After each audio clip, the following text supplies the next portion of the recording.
OPS அவர்கள் திராவிட முன்னேற்றக் கழகத்தில் இணைந்ததன் மூலம் திராவிட முன்னேற்றக் கழகத்திற்கு மட்டுமல்ல, அதன் தலைமையிலான மதசார்பற்ற முற்போக்கு கூட்டணிக்கும் கூடுதல் வலிமை சேர்ந்திருப்பதாக வரவேற்று மகிழ்கிறோம். அவருக்கு எங்கள் வாழ்த்துக்களையும் தெரிவித்துக் கொள்கிறோம். அதிமுகவை ஒருங்கிணைக்க வேண்டும் என்கிற முயற்சியை அவர் மேற்கொண்டார் என்பதை நாம் அறிவோம்.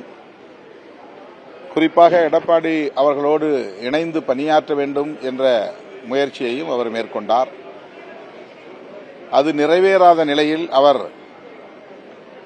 பாஜகவில் போய் சேர நினைக்காமல் திமுகவில் சேர்ந்திருக்கிறார் என்பது அவர் மீதான நன்மதிப்பை மேலும் உயர செய்திருக்கிறது. அவர் திராவிட பாரம்பரியத்தில் எம்ஜிஆர், ஜெயலலிதா ஆகிய தலைவர்களோடு பணியாற்றி வளர்ந்தவர். அத்தகைய பாரம்பரியத்தை பாதுகாக்கும் வகையில் வலதுசாரி அமைப்புகளோடு தன்னை இணைத்துக் கொள்ளாமல் மீண்டும் அதே திராவிட பாசறையில் தன்னை இணைத்துக் கொண்டது வரவேற்க தகுந்தது, பாராட்டுகிறோம். பிரதமர் மதுரைக்கு வராரு, திருப்பரங்குன்ற கோயிலுக்கே அவர் செல்வதாக ஒரு தகவல் இருக்கு. இங்க வந்து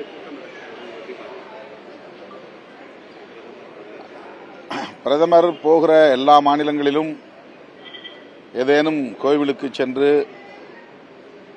வழிபாடு செய்வது வழக்கமான ஒன்றுதான். அந்த வகையிலே அவர் திருப்பரங்குன்றம் திருமுருகனை தரிசிப்பதில் நமக்கு மகிழ்ச்சி. ஆனால் பாஜகவின் அரசியல் உத்திகளுள் இதுவும் ஒன்று என்பதையும் நாம் கவனத்தில் கொள்ள வேண்டியிருக்கிறது. மக்களிடம் இயல்பாக உள்ள மத உணர்வுகளை தம்முடைய அரசியல் ஆதாயத்திற்கு பயன்படுத்திக் கொள்வது என்பது, அதன் அடிப்படையில் சிறுபான்மை சமூகத்தினருக்கு எதிரான வெறுப்பு அரசியலை வலுப்படுத்துவது என்பது அவர்களின் வாடிக்கையான போக்கு. முருகனை தரிசிக்க வருகிறார் பிரதமர் என்பதை விட இந்து சமூகத்தினரின் மீது தனக்கு பேரளவில் அன்பு இருக்கிறது என்பதை காட்டிக்கொள்வது போன்ற ஒரு தோற்றத்தை உருவாக்கி அதன் மூலம் சிறுபான்மை சமூகத்தினருக்கு எதிரான ஒரு நிலைப்பாட்டை அவர் உறுதிப்படுத்துகிறார் என்றுதான் நான் புரிந்து கொள்கிறேன். ஆனால் தமிழ்நாட்டில் அந்த அரசியல் உத்திகள் எடுபடாது. கிட்டத்தட்ட எனக்கு தெரிந்து 4 நூற்றாண்டு காலமாக இதுபோன்ற பல பிரச்சனைகளில் அவர்கள் தலையீடு செய்திருக்கிறார்கள். ஆனால் எதுவும் போனியாகவில்லை என்பதுதான் உண்மை. எனவே 2026 சட்டமன்ற பொதுத் தேர்தலை பொறுத்தவரையில் 2 கருத்தியல்களுக்கு எதிரான ஒரு போர் என்று மதசார்பற்ற முற்போக்கு கூட்டணியின் சார்பில் முதலமைச்சரும் உறுதிபட அறிவித்திருக்கிறார்.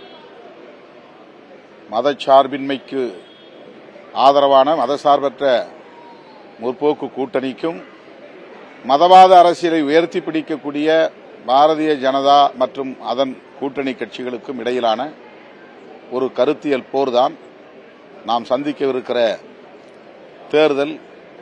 எனவே தமிழ்நாட்டு மக்கள் மத நம்பிக்கை உள்ளவர்களாக இருந்தாலும், கடவுள் நம்பிக்கை உள்ளவர்களாக இருந்தாலும், அவர்கள் மதவெறி அரசியலுக்கு ஒருபோதும் இடம் தர மாட்டார்கள். மதச்சார்பின்மை என்கிற அரசியல் அமைப்பு சட்டத்தின் விழுமியத்திற்கு பெரும் துணை இருப்பார்கள், உற்ற துணை இருப்பார்கள் என்று நான் நம்புகிறேன்.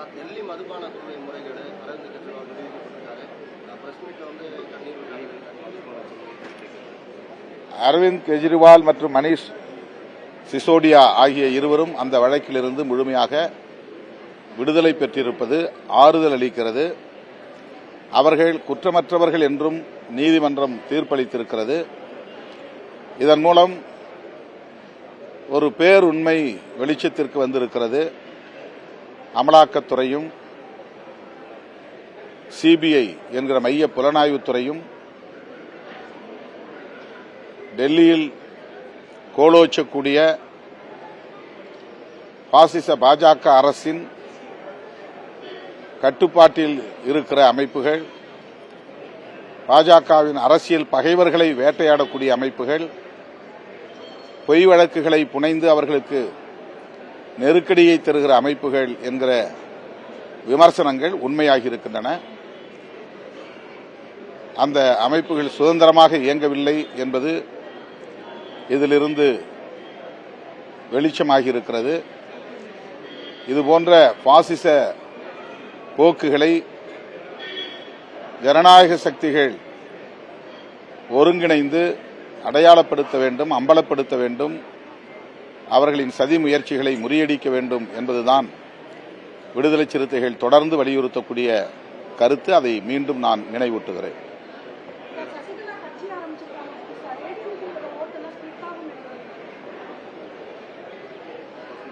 இன்னும் கட்சியின் பெயரையே அவர் அறிவிக்கவில்லை, கொடியை மட்டும்தான் அறிமுகப்படுத்தியிருக்கிறார். கட்சி முறைப்படி அவர் அறிவிப்பு செய்த பிறகுதான் அவருக்கான ஆதரவு நிலை என்ன என்பதை நாம் அறிய முடியும்.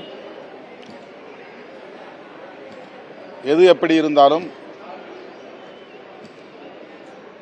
அந்த அறிவிப்பு அல்லது புதிதாக தொடங்கவிருக்கிற அந்த கட்சி திமுக கூட்டணிக்கு எந்த பாதிப்பையும் ஏற்படுத்தாது என்று மட்டும் நான் நம்புகிறேன்.